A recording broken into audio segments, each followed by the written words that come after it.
mga technique, meron tayong dito, washing machine. Ang problema nila, nagwawash siya, pero pagdating na sa drain, umaga tumitigil lang daw dito sa gitna. So, ayaw mag-drain. So, ang suspetya ko, yung kanyang drain motor. Kaya tingnan nyo, ayan. Kinargahan ko na siya kanina ng tubig. Ayan. Nagkakarga eh. So, i-drain ko na lang siya, i-drain. Drain ko yung kinarga niya. Pagkargahin muna natin siya. Mag-wash muna tayo. Wash. Wash. Tapos drain. Yan. Yan, nakakabit yung kanyang... Yan. Mag-itin mo. Kakarga. Kakarga. Tapos dahil nga naka-free pull yung kanyang pan, kailangan naka-elevate to. Naka-elevate. Yan. Elevate natin.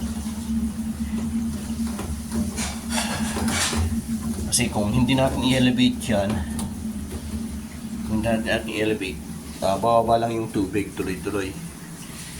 So ngayon, gagawin natin. Ayan, okay na. Then, magkuhan tayo, spin. Yan, kung papakinggan mga teknik yan, nag-play na ako spin. But 33. Yan, kaya mo na. Yan, spin tayo. Yan, 6 minutes lang, 6 minutes lang. Pag plinay ko or start ko, yung 14 minutes. Tingnan, dapat marinig natin dito yung ingay ng pump, motor pump. Ayan. Siya yung mag-aangat ng tubig pababa. Pero wala siya. Ayan o. Mukhang si It's either motor pump o supply. Check natin. Kasi mga teknik, ito yung pinaka-motor niya. So hindi siya maandar. Hindi siya maandar. Para mapatunayan natin, buksan natin siya. Tapos sukatan natin yung supply. Ito, pupunta rito. Okay. Buksan natin. Yan mga teknik. Para matanggal natin yung pinaka-motor. Yan. Kasi, ayan siya. Tanggalin natin yung tatlong tornilyo rito. Tanggalin natin yung pinaka-drain hose. Tatlong tornilyo. Then, sasama na siya rito. Yan. Yan. So, ganoon lang katalik yung kanyang tornilyo. So yun yung mga technique, nakatutok tayo sa terminal ng motor.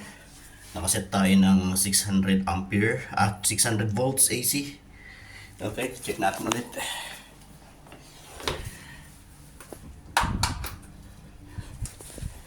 Yan.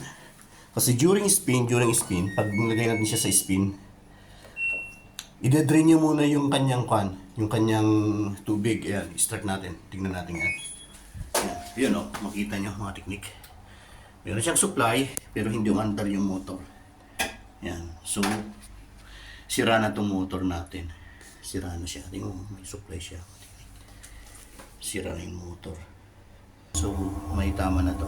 Okay, so, hanapan natin ng piyesa mga teknik. So, yung mga teknik, kabit natin yung ating nabili. Ito yung original niya. Tingnan nyo, medyo mas mahaba siya. Pero ang kasi dito, pinakamahalaga, parehas yung diameter, tapos yung mga mounting ng screw, parehas na parehas. So, check natin. Tapos itong takip niya, ginagamit lang itong takip na. Try nating tanggalin yan mamaya. Tapos ikabit natin dito para maprotektahan yung, halimbawa pag may mga tubig na tumatalamsik. Yun ang purpose nito, itong housing niya. Yan o, parang tinatakpan niya yung terminal. Ayan. So, kabit natin mga teknik.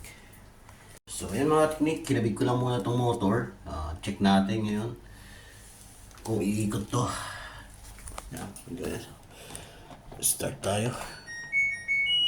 Then, punta tayo ng spin. Spin 6 minutes. Okay, start. Tingnan natin yan. Ayun, umiikot mga teknik. Okay, stop. Yan, kitang-kita mga teknik, umiikot na. Kasi babalik na natin siya rito. Tingnan natin yung fitting. Kasi sabi ko dun sa pinagbilhan, kung hindi magkaparehas ang fitting, ibabalik ko. Okay lang naman daw. So, check natin kung parehas yung fitting. So, yan siya mga teknik. Parehas lang yung fitting. So, ilagay lang natin yung pinakatakip. Do yung takip niya medyo ibang-iba, pero remedyuhan na lang natin. Ano po yung fitting niya mga teknik? Yan. Lagyan na lang natin tong hose na to. Yan.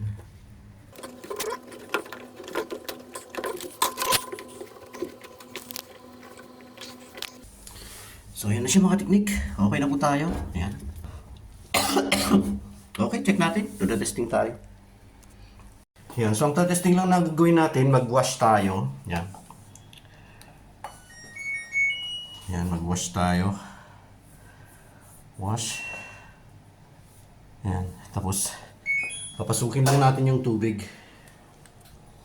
Pag nag-start na siyang umikot or mag-wash, then mag-spin tayo. So, yan.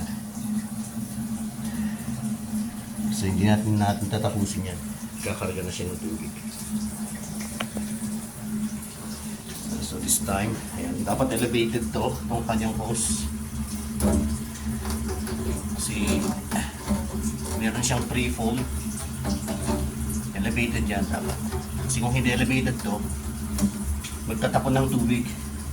Tapos during drain,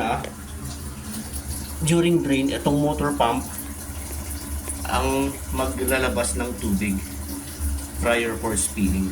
So yan. Hintayin lang natin magkakarga. Ayun, nagbasil siya. Kasi na-reach niya na yung level ng tubig. So, dapat magna-number yan. Kung ilang minuto. Oo. Sige, hintayin natin.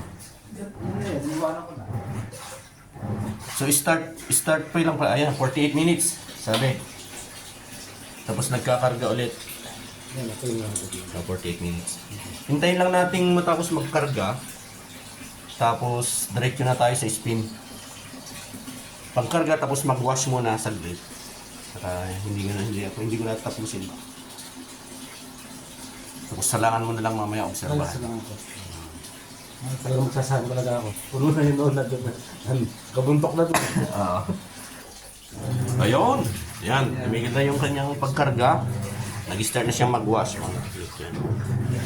Ngayon, diretso na tayo sa spin para makita natin naman kung mag-spin siya. Ay, stop muna, no? Yan, stop muna. Then, power on ulit. Tapos spin. Spin down, start. Yan. Yan. Yan. Kita, dinig natin yung tunog ng motor ngayon. So, ibig sabihin, umandar na yung motor natin. Yan. So, hintayin lang natin ma-drain niya lahat yung tubig. Ayan. Tuloy-tuloy. Hindi na kailangan talian. Hindi na kailangan talian ngayon. Mas maganda. Talian, ha? Mas maganda kasi dapat ganito yung level niya para hindi magtapon. Yan. Tingnan natin yung tapon ng tubig. Ayan, mga teknik. So, nagtatapon siya ng tubig para sa drain. Okay. So, goods tayo. Magana yung ating water pump.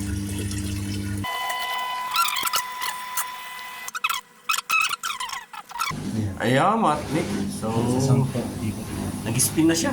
Okay, so goods na tayo mga teknik. At maglalaban na raw sila. So, hanggang dito lang tayo, praise God. At may nabili tayong pyesa na mas mura kumpara sa mga service center. Hindi siya original, pero ang halaga, pagkano nila, mag-aakit nila kung ilang taon na naman ito.